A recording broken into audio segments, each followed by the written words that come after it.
I wasn't invited. No one called. No one waited at the station. But tomorrow, they'll all sit in the conference room and realize the daughter they dismissed now holds the power to shut it all down. Hi, I'm Emily Carter, and here's my story.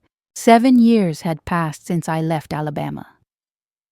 The Greyhound bus hissed to a stop beside a half-dead gas station, surrounded by drooping oaks and heat thick enough to choke. I stepped off alone. No warm embrace, no welcome home. Just the weight of silence and a mission I came to finish. The family house stood like a relic of a life I once begged to belong to. 2 stories of faded white paint, a front porch haunted by memories, and that old swing I used to cry on. I walked the gravel path with my military duffel dragging behind me. My hand raised to knock, but before I could, the door creaked open. Sandra Carter, my mother. 3 seconds of eye contact. Your father's in the backyard. Brandon's on his way. No hug, no warmth, just cold recognition, like I was a stranger who looked vaguely familiar. Inside, nothing had changed except the walls now worshipped Brandon, his childhood medals, college diplomas, corporate awards, and right in the center, a glossy photo of him with Lorna Whitaker, CEO of Falcon Tech. Beneath it, Brandon Carter, engineering the future. I climbed the stairs to my old room, untouched, frozen in time. My teenage books still lined the shelves. I sat on the bed, opened my bag, and pulled out my uniform. The colonel insignia gleamed under the dim light. I traced it with my fingers. Not yet. Out back, my father was mowing the lawn. He looked up, stopped the machine. "How long you staying?" he asked, wiping his forehead. "Long enough," I said. Long enough to finish what I came to do. That night we sat at the dinner table like some kind of hollow reunion. My mother served the roast like it was a holiday. She talked nonstop about Brandon, how proud she was, how Lorna Whitaker had handpicked him to lead the billion-dollar Aegis X AI initiative. Not once did they ask where I'd been. Not once did they mention my military service, as if 7 years had passed like static on a forgotten radio. But that's the thing about being underestimated. You only need one moment to rewrite everything. Dinner looked like a postcard from the past: honey-glazed roast, steaming cornbread, mashed potatoes so buttery they almost glowed, but none of it tasted like home. I sat at the far end of the table where invisible people sit. Olivia, my cousin, arrived dressed like success itself. Coup at a fintech company in Atlanta. Flawless makeup, confidence dripping from every word. Mom beamed at her like she'd just stepped off a runway. Then Brandon walked in, blazer crisp, Falcon Tech logo gleaming. Everyone stood. Dad gave him the kind of pat on the back you give war heroes. I just poured myself a glass of water. No one noticed.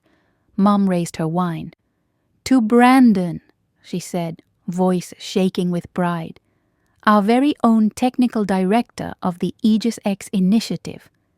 Cheers erupted. Brandon gave his rehearsed smile. "I'm honored," he said smoothly. "To be chosen by Miss Whitaker, it's more than I ever dreamed." The room soaked in every word like gospel, but I just cut my food. My fork barely touched the plate, and still no one asked where I'd been or what I'd done. Then Olivia turned to me. "Emily, didn't you lead a counterinsurgency op in Maryland? I read about it." I nodded. 6-month operation. Daily coordination. Brutal schedule. Before I could continue, Mom chimed in. "But then she transferred to logistics, right? Probably more manageable, a better fit." I set my fork down. "It's not manageable, Mom. Logistics in combat zones is life or death. Supplies, medevacs, field reinforcements. It's survival. Brandon leaned back, swirling his glass. Still, imagine if you'd finished that MBA. Maybe you'd be the one leading Aegis X now. I met his eyes. I didn't drop out. I chose a different battlefield, one I don't regret for a second. The room tensed. Dad cleared his throat. Regardless, Brandon earned this.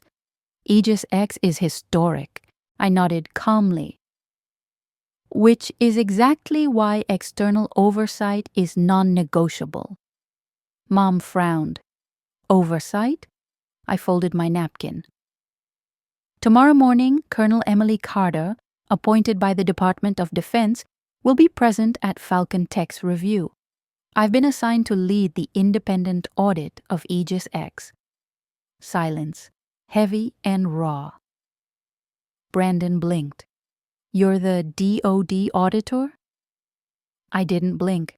Yes, and every single test, every piece of code, passed through my desk. Dad's face fell. Why didn't you say anything? Because I didn't come back for applause, I said, but I won't sit quietly while my work is erased. No one moved.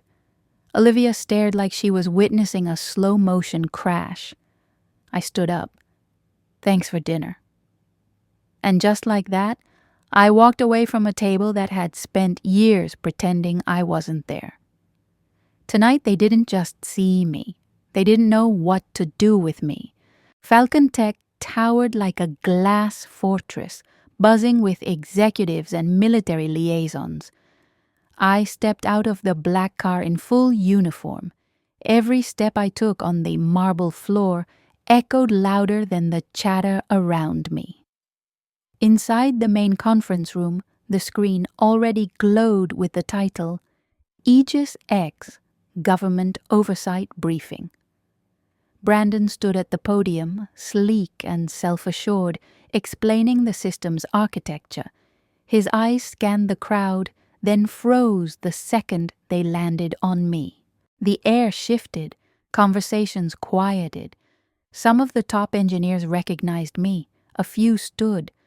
Brandon stammered mid-sentence, barely catching himself, and then from the front row, Lorna Whitaker stood up. She walked toward me, extended her hand. Colonel Carter, she said, clear and professional, we're honored to have you here. I shook her hand firmly. Let's get to work. I sat in the front, badge visible, notepad ready. Brandon resumed, but his rhythm faltered. His voice no longer carried the same arrogance. I saw the sweat form on his temple.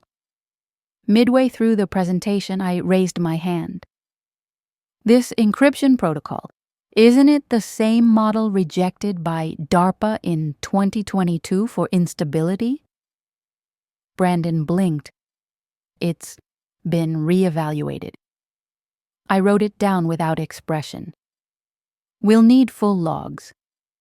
The next 2 hours were a blur of code reviews, system tests, and risk assessments. I didn't flinch. I didn't soften. Every word I spoke echoed with experience, real-world weight. I wasn't Brandon's sister in that room. I was the voice that decided whether his legacy would stand. After the debrief, Lorna approached me again. Your command is evident. You've earned every ounce of this role. Thank you, I replied. But it's not about the rank. It's about doing it right. I left the building without looking back, but the emails came fast. Requests for meetings, invitations to speak, apologies from people who once ignored me, including one from my father. We need to talk. Backyard. Tonight. I found them waiting on the porch. Dad, Brandon, even Mom. The same place I'd been dismissed for years now held something different. Tension, yes, but also respect. Brandon went first. You didn't come back to hurt us. You came back because you earned the right to be here. I nodded. And because silence stopped serving me. Dad stood up. We saw you finally. And we were wrong. I was wrong. Mom wiped her eyes. I should have said this before. I'm proud of you. I didn't cry. Not yet. I just said, I didn't need pride. I needed presence. Months passed. One morning, a framed article arrived in the mail. Colonel Carter reshapes military AI ethics. It had Dad's signature at the bottom. It's on my office wall. Later that year, I was invited to speak at the first all-women Cyber Command graduation at West Point. I opened my speech with a line that felt like air after drowning. They called me invisible until they couldn't look away. Afterwards, a young cadet approached me. I was going to quit, but your story, it made me stay. I gripped her hand. Then don't live to prove them wrong. Live to prove yourself right. And as I walked off that stage past medals and polished boots, I felt it, not revenge, not validation, freedom. If this story stirred something inside you, if you've ever felt invisible, underestimated, or like you had to fight just to be heard, then you're not alone. This channel is a place where stories like these live. Stories of quiet strength, loud truths, and unexpected redemption. So, if you want more moments like this, the kind that hit you in the chest and stay long after the screen goes dark, make sure to subscribe. Hit the bell so you don't miss the next story that just might be yours, and tell me down in the comments what part of this story felt the most real to you. I'll be there reading every word.